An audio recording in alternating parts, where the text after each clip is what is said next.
Otep à tous, Otep à tous ceux qui nous regardent, Otep à ceux qui voudraient s'abonner, Otep à tous ceux qui nous suivent toujours.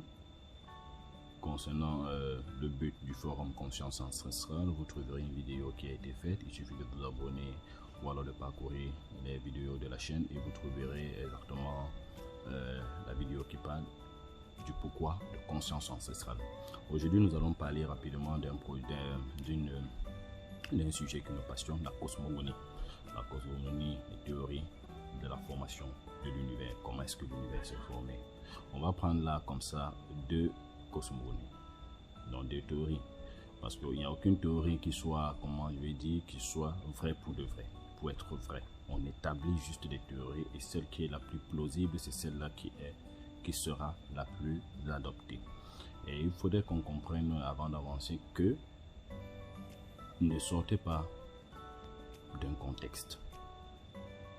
Science rime avec spiritualité. Au niveau de spiritualité rime avec au niveau de science. D'accord? Il ne faut pas sortir de ce contexte. Si on sort de ce contexte, on sort de tout. D'accord? Parce que l'univers, si vous vous accordez étant chrétien, musulman ou je ne sais pas d'autre, si vous vous accordez sur le simple fait que c'est Dieu qui a tout créé, alors tout ce qui se passe dans le monde entier et dans l'univers, c'est de la science sacrée. D'accord? C'est de la science sacrée. Et si on dit donc science sacrée, c'est d'abord une science. Non, le niveau de spiritualité, le degré de manifestance de cette divinité est en rapport avec la science. Donc on part sur le poste, on va partir sur cette base qui est vraie déjà, que science rime avec spiritualité et vice versa. Maintenant, en ce qui concerne les différents, la science peut-être occidentale, américaine et tout ça, on va faire un sujet dessus pour bien expliquer et vous allez comprendre pourquoi est-ce que ils en sont où ils sont, nous sommes où nous sommes et où est-ce qu'on doit aller pour pouvoir avancer. Donc à ce niveau-ci, on va prendre dans les deux cosmogonies qu'on va confronter parce que les deux cosmogonies se rejoignent en un point. Pour ceux qui connaissent bien la cosmogonie africaine, c'est une cosmogonie qui part d'un simple constat qui, contrairement à la cosmogonie chrétienne ou bien des religions abrahamiques, part d'un simple constat, parle de ce qui était avant que Dieu ne soit. D'accord? Avant que celui qu'on appelle Dieu, Imana, Atum, ne soit. Or, la cosmogonie des religions abrahamiques ne parle pas d'un avant-Dieu, ne parle même pas comment je vais dire ça, d'un monde intelligible qui aurait permis à Dieu de s'épanouir afin de réaliser ce qu'il a réalisé. Tout se passe d'un claquement de doigts. Le premier jour il fait, le deuxième jour il fait, le troisième jour il fait, ainsi de suite. Et là, ça révèle du domaine de la foi, pas de la science. D'accord? Ça révèle du domaine de la foi. Il faut croire uniquement, mais démontrer, c'est impossible. Et même ceux qui se disent avoir eu les révélations les plus patentes ne sont pas capables de vous expliquer ce qui s'est passé avant que Dieu ne soit, ou bien émettre une théorie dessus, ou alors parler de la formation de la Terre, comment la Terre était, puisqu'on vous dit la Terre était informe et c'est machin truc. On peut pas dire de ce qui était. D'accord? Commencement était la parole. Or, on ne peut pas parler sans avoir pensé, même si c'est qu'on doit rendre cette parole de Dieu comme étant une pensée. Parce qu'en fait, quand Dieu pense, il parle. Quand il parle, il pense en même temps. Tout se confectionne en lui.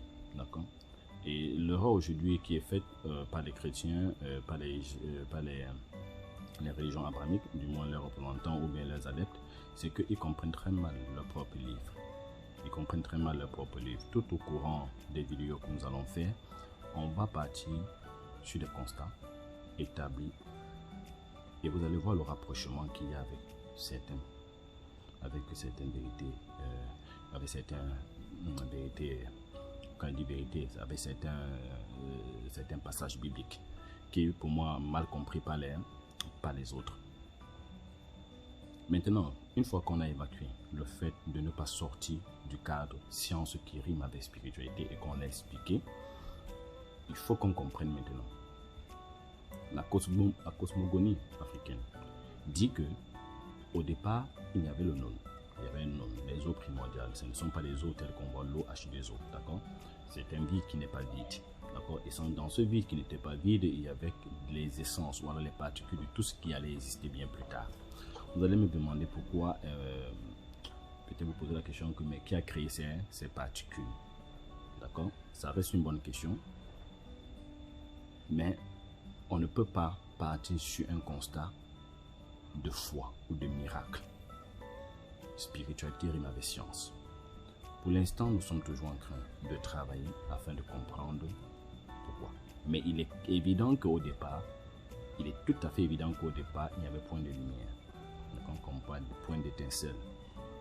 C'est d'où naît même la théorie du Big Bang. Il n'y avait point d'étincelle dans le vide sidéral, dans le vide qui n'était pas vide. Il n'y avait point d'étincelle.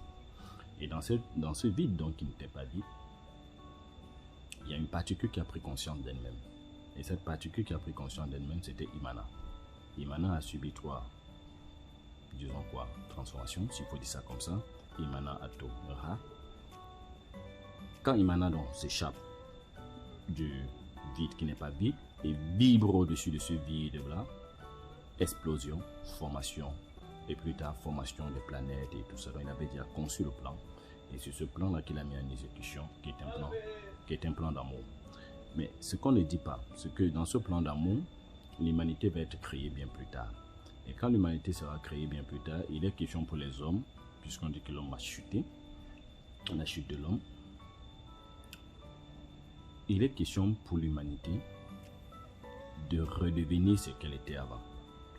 Or, ce qu'on oublie de dire aux gens, c'est que même si l'humanité doit redevenir ce qu'elle était avant, ça veut dire qu'un homme doit revenir à Imana, à la source. Il faudrait comprendre qu'avant qu'un homme ne naisse, avec grand H, avant qu'un homme ne naisse, il doit être possédé par la lumière d'Imana. D'accord? Et c'est cette lumière-là qui doit purifier tout au courant de sa vie. Donc cette lumière est pure. Alors quel serait le projet? De prendre une humain pure, mettre dans un corps qui va devenir bientôt impur, et après il va falloir repurifier pour revenir au départ. Quelle est la plus-value? Il n'y a pas de plus-value, ça ne peut pas être un plan juste, ça ne peut pas être un plan d'amour, d'accord? Parce que s'il était question que les hommes, d'accord, l'humanité qui ayant chuté, naissait sur, ça veut dire que la lumière en fait a chuté avec cette lumière et que sur un autre plan, nous naissons avec cette lumière impure et qu'il faut purifier cette lumière afin de partir vers Imana. D'accord? Afin de retourner vers Imana, là, ça serait compréhensible. Mais il est clair que les rayonnements, le déploiement de la divinité sous forme de rayonnement, nous sommes des particularités, nous sommes des individualités, d'accord, de la divinité. Ça veut dire que en nous, il y a des micro Imana en nous. D'accord? Il y a des mini-rats en nous. D'accord? Et comme il y a des mini-rats en nous, ces rats sont purs. Et ils viennent de la divinité, qui est Ra, le Dimiush, l'incréé. D'accord? Il vient de lui. Et de lui maintenant, il n'y a que de la pureté qui peut sortir. Mais comment se fait-il que cette pureté qui sort de lui, qui entre dans un corps, ce corps plus tard va le tacher? Il est question maintenant pour nous de redorer le blason de cette lumière afin de retourner maintenant. Il n'y a pas de plus-value. Ça, c'est un plan et disons que c'est une théorie qui est un peu boiteuse. En fait, un peu boiteuse, qui est bien boiteuse parce que le projet d'amour ne peut pas être ça. C'est pas ça un projet d'amour. L'incompréhension des métaphores pose un grave problème aujourd'hui. Beaucoup de personnes pensent que pour pouvoir expliquer certaines choses, il faut être titulaire de plusieurs diplômes. Et c'est encore une erreur que les mêmes Africains qui croient au retour aux sources établissent. Vous comprenez? Ce sont les mêmes erreurs qu'ils établissent.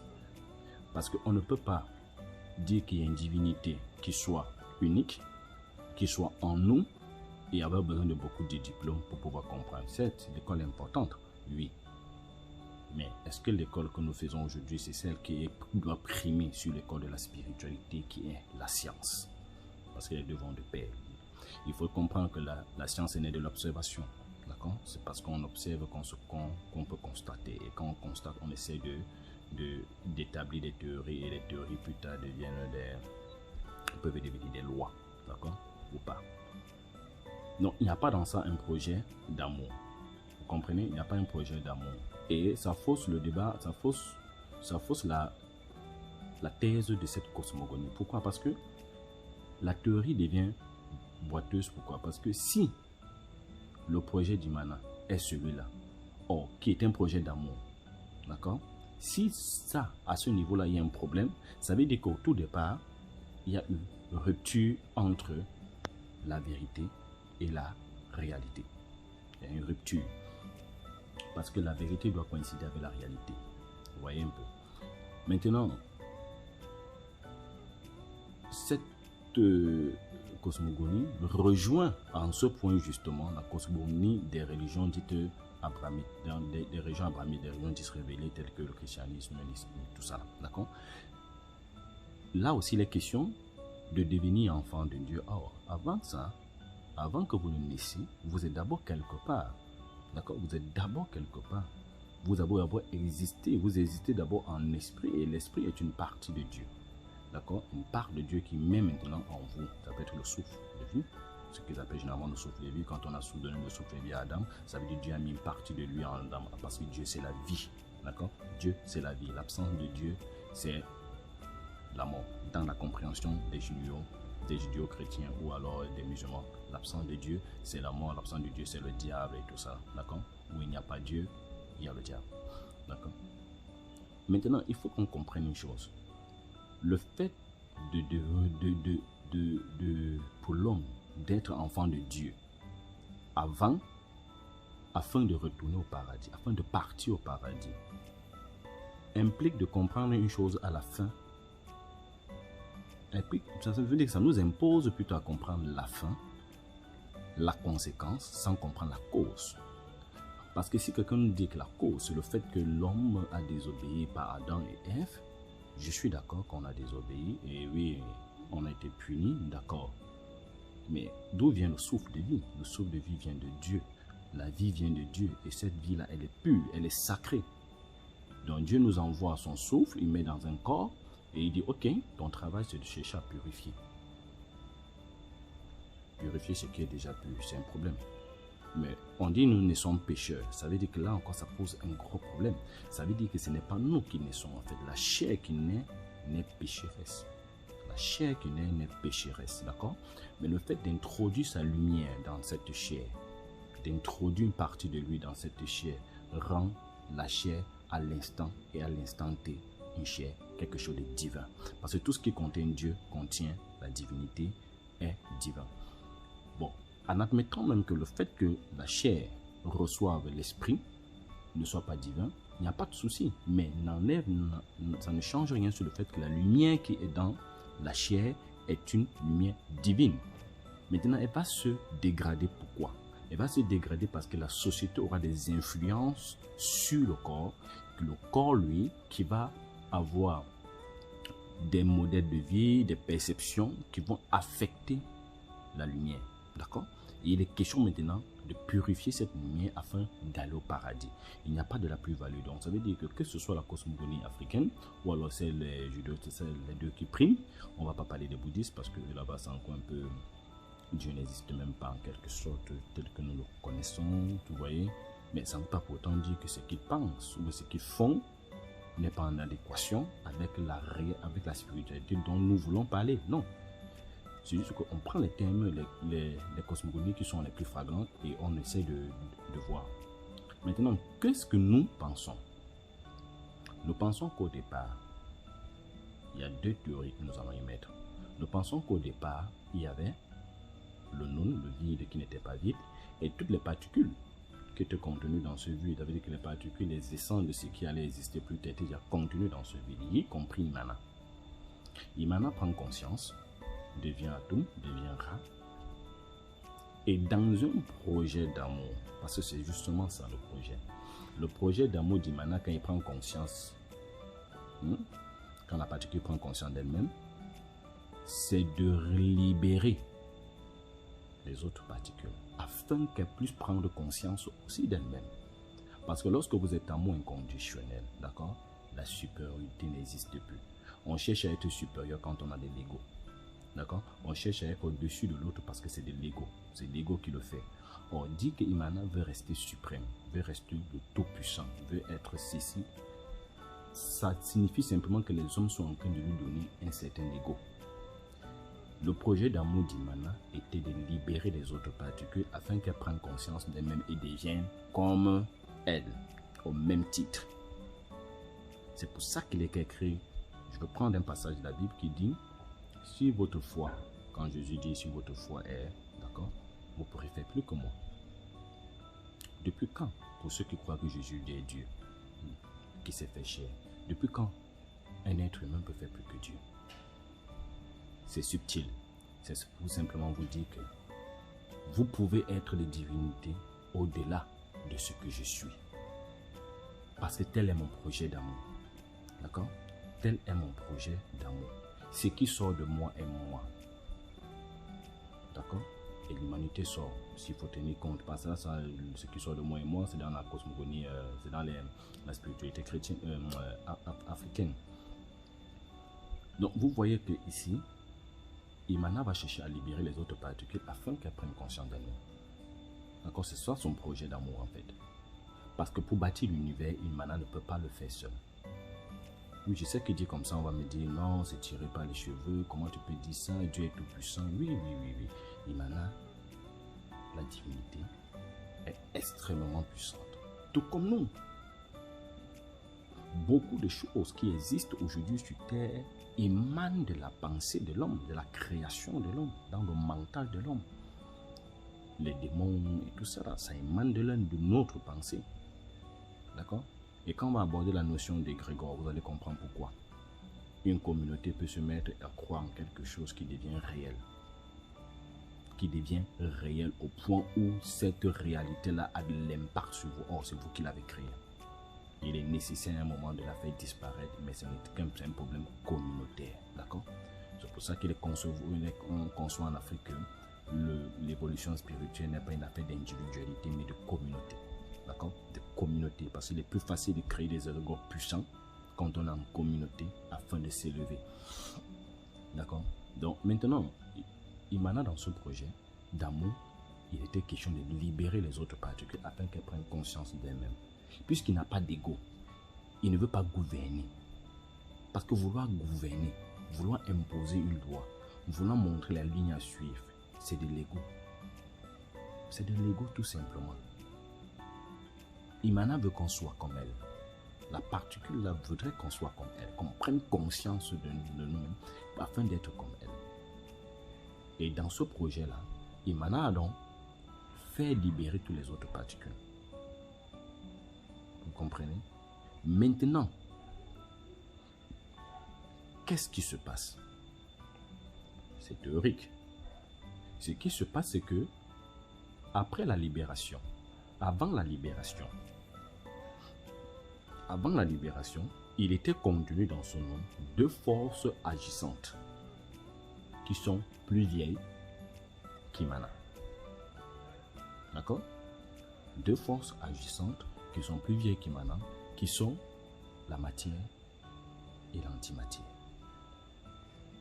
L'explosion du non, parce qu'Imana est une particule consciente, ce sont ces vibrations qui font exploser le non, dans le but de libérer les autres particules afin qu'elles prennent conscience d'elles-mêmes. Ça, c'est la première théorie. L'explosion du non va faire en sorte qu'il y aura aussi l'explosion de la matière et de l'antimatière, ce qui va contaminer toutes les autres particules qui sont matière et antimatière. Nous naissons matière et antimatière. Il y a ces deux éléments-là en nous. Ce n'est pas Imana qui fait le choix de mettre ça en nous. Et quand Imana, lui, qui n'est que lumière et qui a fait exploser le non, constate donc cette souillure, il entreprend maintenant un projet qui est de purifier tout ce qui a été souillé parce qu'il est lumière afin que tout cela devienne aussi lumière. Voilà pourquoi il est plus plausible que la lumière qui est en nous est une partie, n'est pas une partie d'Imana, mais comment je vais dire, est une identité. On va s'identifier à Imana parce que Imana n'est autre que la grande du matière ici, disons, tout ce qui est bien. Quand on parle de tout ce qui est bien, tout ce qui est positif. D'accord? C'est notre niveau de compréhension de la physique qui voudrait que tout soit dipôle. D'accord? Dipôle, deux pôles. Mais il viendrait un moment où on va comprendre que c'est une erreur. Il viendrait un moment qu'on va comprendre que ce n'est pas ça. Parce qu'aujourd'hui, on n'a pas les outils pour pouvoir comprendre un certain nombre de choses. C'est comme le mouvement perpétuel. D'accord? Les scientifiques continuent de dire qu'on ne peut pas avoir de mouvement perpétuel. Parce qu'avec la science des phénomènes physiques qu'ils utilisent, ils n'intègrent pas les phénomènes non physiques.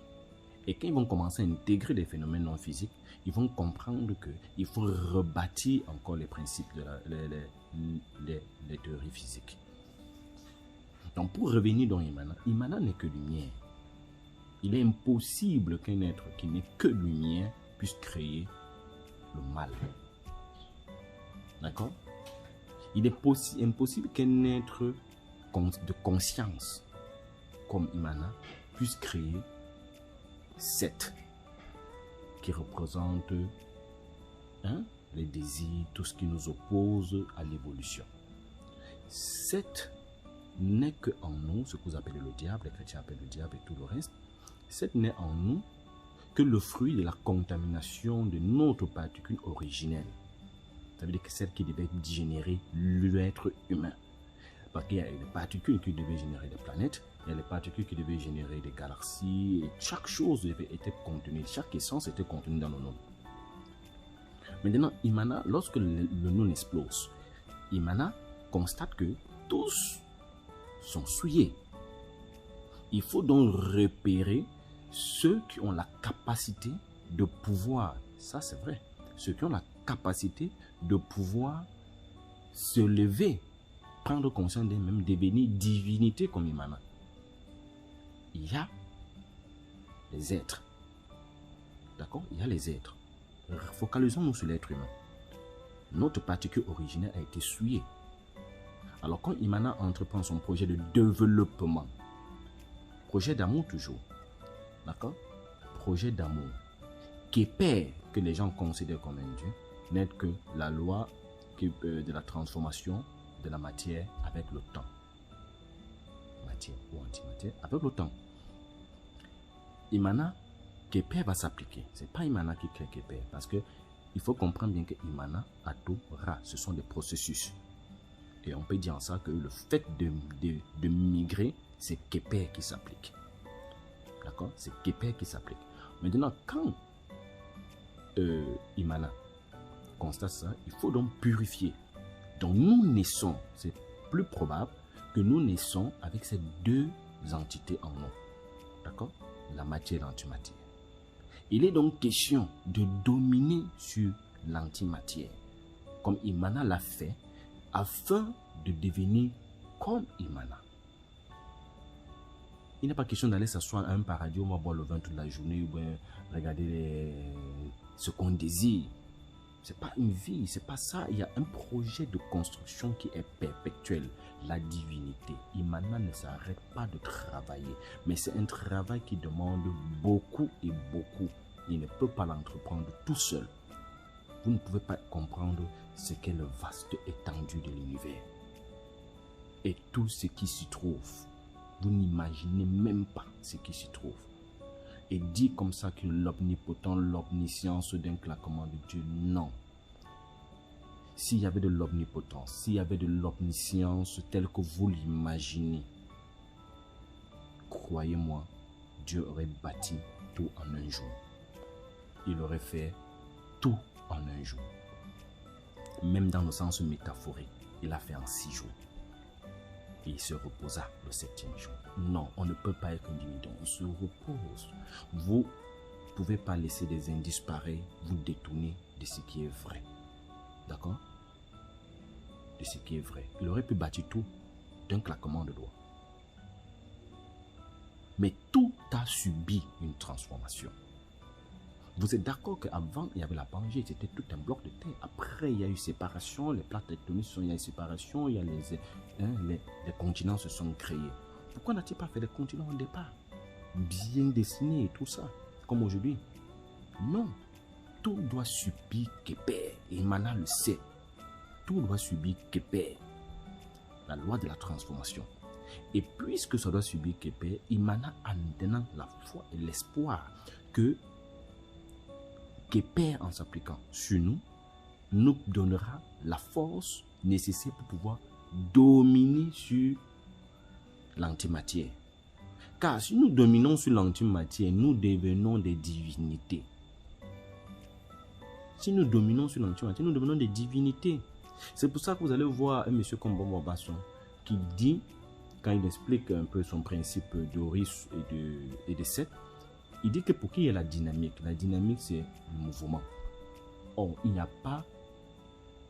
a rien qui ne puisse pas exister sans mouvement. Quand il y a mouvement, il y a de l'énergie.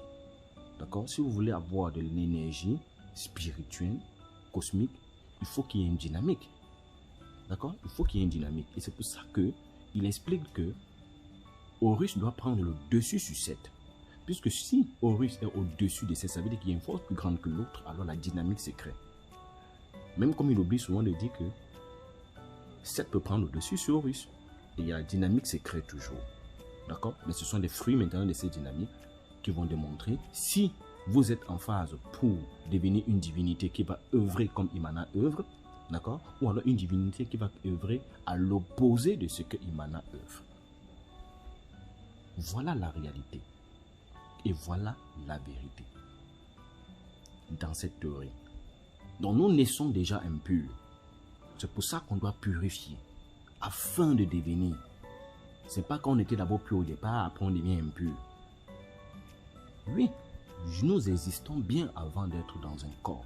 Sauf que cette partie qui existe est souillée aussi elle-même. Elle est entachée aussi d'elle-même.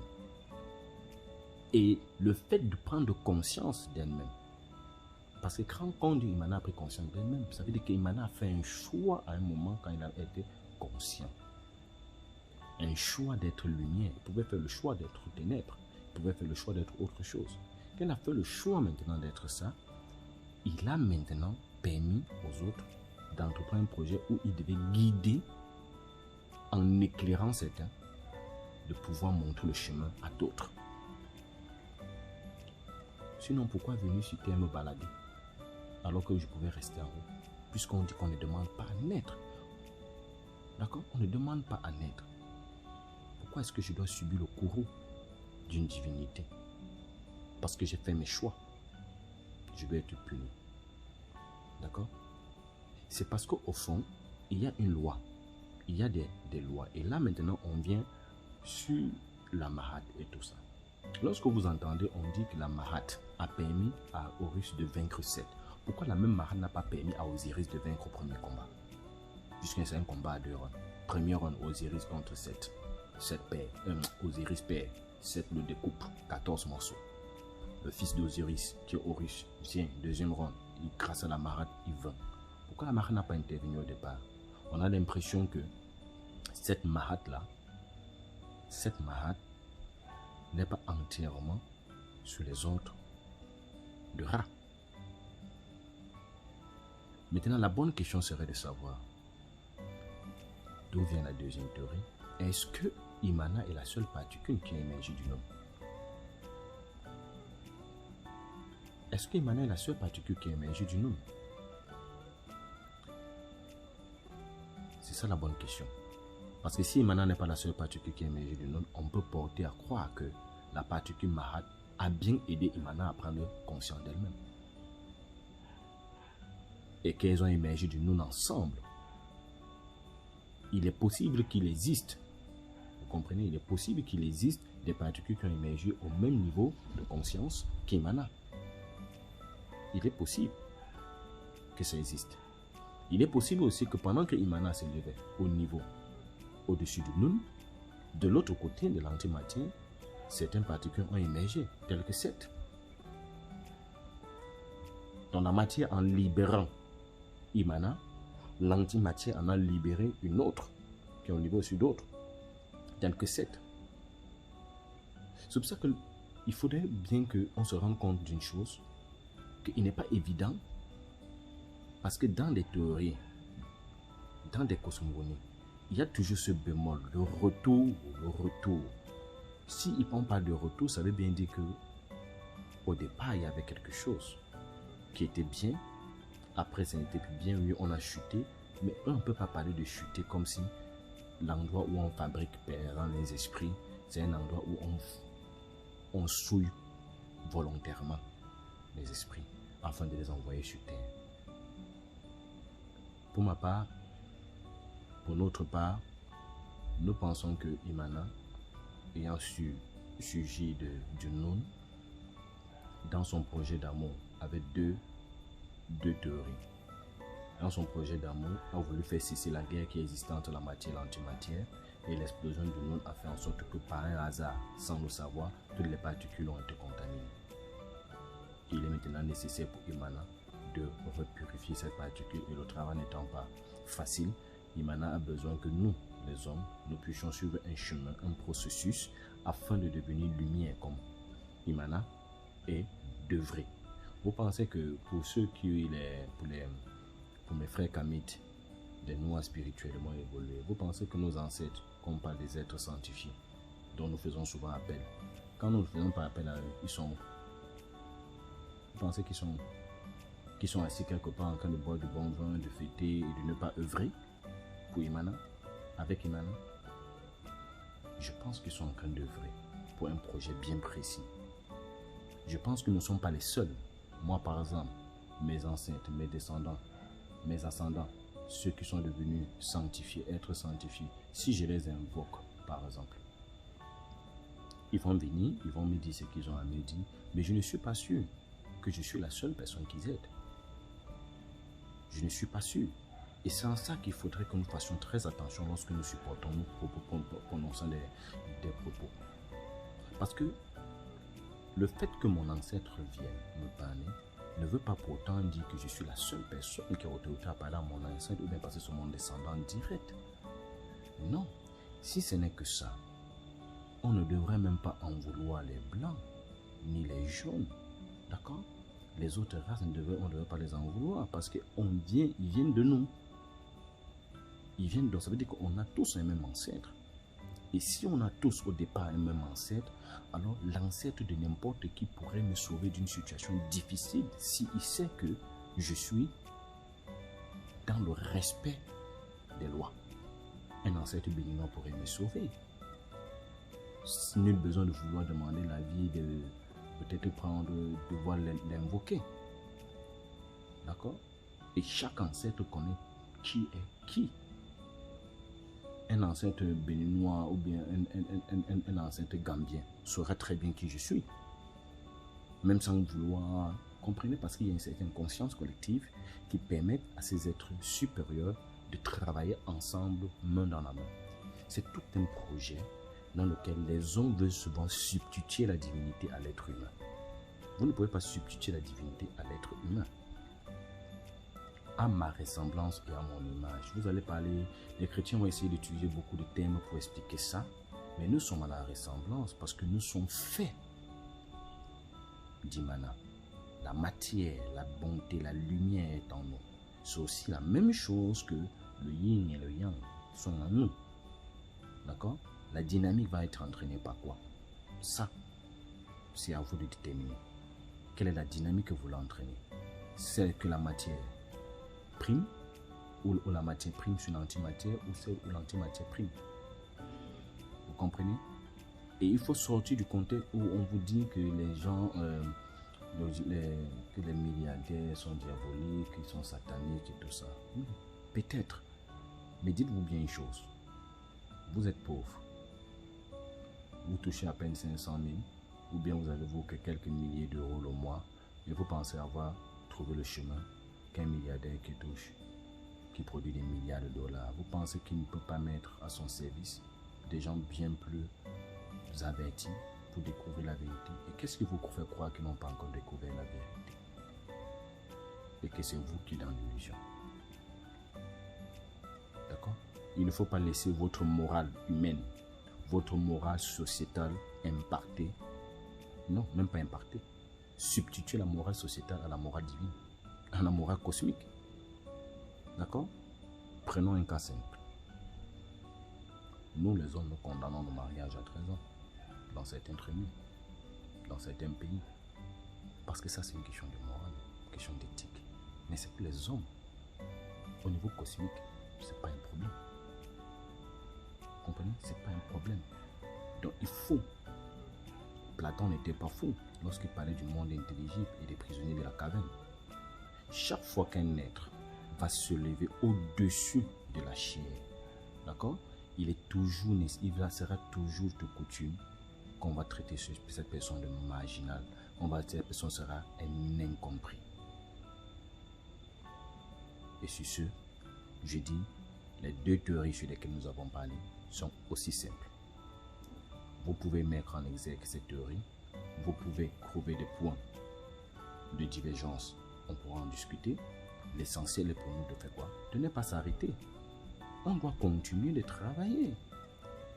Les gens se disent que, comme en Égypte, à l'époque plutôt nubienne, et même là encore, il y a eu des royaumes plus puissants, plus évolués. Même pas forcément peut-être plus évolués, mais les royaumes d'où cela venait. Pour avoir eu cette science n'est pas tombée d'un coup en Égypte. Non. Eux-mêmes, ils appelaient la terre de l'Afrique centrale la terre de nos ancêtres. D'accord? Il y a des choses qui venaient de là-bas. Il y a des os qu'on a découverts, un os de 40 000 ans, un autre de Shango de 25 000, 22 000, 25 000 ans. Et les pyramides, le peuple de la vallée du Nil n'existait même pas encore. Ça n'existait pas encore. Donc, il est nécessaire pour nous de continuer le travail. Il y a des vérités qu'on pense acquises, mais qui doivent être remises en cause afin de déterminer, afin d'établir des nouvelles théories qui seraient plus appropriées. Il est même clair que pour moi que, évident même que, ce qui pose problème aujourd'hui, c'est la traduction. Il y a une spiritualité qui a été établie, une vérité qui a été dite, mais la traduction aujourd'hui est erronée. Et en ça, je ne veux pas me tromper parce que je sais que la vérité n'est pas quelque chose qui se fouille longtemps. D'accord? C'est pas un truc qui se fouille longtemps. Pour connaître la vérité, il faut oublier tout ce qu'on vous a appris. Si vous voulez savoir la vérité, oubliez tout ce qu'on vous a appris. Ouvrez-vous. Oubliez tout le reste. La vérité vous apparaîtra. Mais il faut être prête. Il faut être une personne prête à l'accueillir. Parce qu'elle peut vous bouleverser à un point où, tout comme Platon, on vous traite de fou. Donc pour résumer, en 2 minutes, la première théorie serait laquelle? Imana est préconscient, devenu atome, Hera, sorti du non, a explosé le non dans un projet d'amour de libérer les particules. D'accord? Et avant la libération des particules, il y avait les deux forces agissant dans le monde qui étaient la matière et l'antimatière. Imana en avait marre de voir peut-être le combat quand il a pris conscience. Parce que pourquoi est-ce qu'Imana ne sort pas à l'instant? Quand on dit Imana est devenu atome, pourquoi il ne sort pas à l'instant? Pourquoi il attend un certain moment avant de sortir du monde? Peut-être qu'il a pris conscience du fait que les autres particules dans ce monde qui était combattu, même pas combattu, ça veut dire le combat qui existait, la rivalité entre la matière et l'antimatière, n'était pas une bonne chose pour Imana. Et Imana maintenant sort du nom, décide d'exploser le nom, et l'explosion du nom maintenant a contaminé toutes les essences qui étaient là. Il est donc question pour Imana de nous conduire à la purification afin de devenir comme lui, ou bien comme elle, disons la particule, afin de devenir comme elle, donc comme une divinité. C'est pour ça qu'on dit que nous sommes des divinités, au même titre qu'Imana. Mais même si nous réalisons nous parvenons pas à faire des choses comme Imana, ce n'est pas de la faute d'Imana, c'est notre faute à nous. Parce que le champ de possibilités, le champ d'application, le champ de vision, le champ de création de l'homme est infini. Ça, c'est une vérité. C'est infini. C'est tellement infini que l'homme ne se rend même pas compte du potentiel divin qu'il a.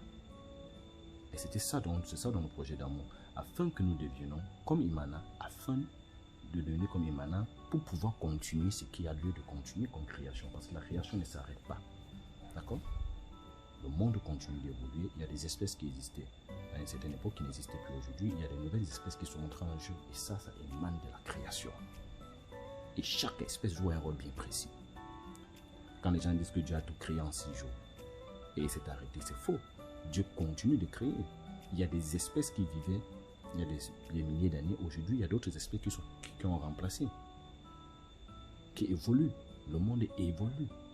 Et Mana doit œuvrer pour ça. Il ne peut pas œuvrer seul. Il a besoin des autres, des divinités, tout comme lui, tout comme elle, pour pouvoir mettre un certain nombre de choses sur pied. Donc nos ancêtres ne s'asseyent pas quelque part et attendent qu'on les appelle, les êtres sanctifiés. Non, ils travaillent. Vous pensez, admettons même un instant que Jésus soit monté au ciel. Vous pensez que Jésus et Moïse, tous sont montés au ciel, ils sont là, ils attendent chaque matin, ils boivent du vin et les gens se prosternent devant eux et ils ne foutent plus rien. Non, je suis désolé, mais ils continuent de travailler parce que la création et le monde ne fait qu'évoluer. Donc votre Jésus, s'il est là-bas, il travaille pour que l'évolution puisse continuer, la création puisse émerger, puisse aller de l'avant. Moïse et toutes les cliques. Donc ne vous dites jamais que le paradis c'est un endroit où je vais aller m'asseoir et je vais boire du bon vin. Et je ne vais venir que quand on va m'interpeller, ou alors Jésus a dit je reviendrai. Entre temps Jésus fait quoi? Il s'assoit, il regarde comment le monde est en train de partir en fumée. Et le jeu va apparaître comme... Non, c'est pas de ça qu'il s'agit. Pendant qu'il est là-bas, la création continue. Et dites-vous bien, la création continue. Et la deuxième théorie voudrait que Imana n'est pas émergé seul du nom. Et pourquoi argument? Sinon, la Mahat aurait aidé Osiris à vaincre Seth. Mais ça a plutôt aidé Horus. Osiris a été vaincu, 14 fois découpé et tout ça. C'est vrai que c'est métaphorique. Mais le fait est que si on reste dans l'image, la Mahat a intervenu pour Horus et non pour Osiris. Et en ça, on peut dire clair et net que la Mahat n'obéit pas à Ra. D'accord? C'est une partie indépendante. Donc elle a sûrement aussi émergé du nom. Et qui peut peut-être aussi lui-même. Et de l'autre côté de l'antimatière a émergé Seth. Parce que le combat devait continuer. Et il faut maintenant ceux qui vont œuvrer pour que ça continue. Et d'autres qui vont œuvrer pour que ça freine. Nous sommes dans un cycle. Nous sommes dans un combat perpétuel. En nous-mêmes. Et après nous, on participe au-delà. Déjà que sur Terre, vous constatez que vous êtes dans un combat entre vous-même, dans vous-même, avec vous-même. Vous avez l'impression que vous avez deux parties de vous, parfois même plusieurs parties de vous qui ne sont pas d'accord. Et lorsque même vous pensez avoir étudié bien les livres sacrés, comme on dit sacrés, comme la Bible, le Coran et tout ça, la Torah, vous constatez bien qu'il y a des moments où vous ne pouvez pas vous empêcher de vous mettre en colère. Ça, c'est de l'ego. D'accord? Même Jésus se mettait en colère. C'est de l'ego. Il n'y a pas de colère. Lorsqu'on est une divinité et qu'on est amour inconditionnel, les gens ne se rendent pas compte de ce que ça veut dire inconditionnel, sans calcul. Il n'y a pas de colère. Impossible d'avoir de la colère. Donc, ce niveau de spiritualité, c'est le chemin que les hommes doivent aspirer. Nous voudrons que les gens aspirent à ça. C'est pas évident, mais on va se dire que nous continuerons de faire des vidéos. Bon, moi, pas tellement mon accoutrement. Quand je fais une vidéo, j'ai pas besoin de savoir si je suis bien vêtu ou pas. Parce que ce qui est important, c'est ce qui sort de ma bouche. Vous voyez? Maintenant, on peut discuter sur beaucoup de sujets. On peut échanger, mais dans le strict respect de la Mahat. Quand on dit la Mahat, l'ordre, la justice et l'équilibre, il faudrait qu'on discute là-dessus, toutefois en se respectant les uns les autres, en gardant en tête que l'évolution, nous voulons tous l'évolution, nous voulons tous connaître la vérité, et nul n'a la prétention ici de détenir. Je dis ce sont des théories, et les théories, vous pouvez soumettre, vous pouvez établir, mais pour établir une théorie, je dirais que le moyen le plus simple serait d'oublier tout ce qu'on vous a appris, d'oublier tout ce que j'ai viens de vous dire et de vous ouvrir au cosmos. Peut-être le cosmos vous permettra d'avoir des brides, des petites flashs qui pourront vous aider à établir quelque chose. Et ensemble, on va reconstituer le puzzle. Vous voyez? Et une fois qu'on va comprendre, on saura maintenant comment nous sommes en train d'avancer. Mais en attendant, aujourd'hui, c'était la genèse, c'était qu'est-ce qu'il y avait au début. La cosmogonie selon nous, selon conscience ancestrale. Elle peut être discutable, c'est vrai, mais elle ne peut pas être rejetée en bloc. Parce que Imana est un Dieu, est une divinité d'amour, d'accord? Est une divinité d'amour, et dans l'amour inconditionnel, on ne peut pas créer ce qui va nuire.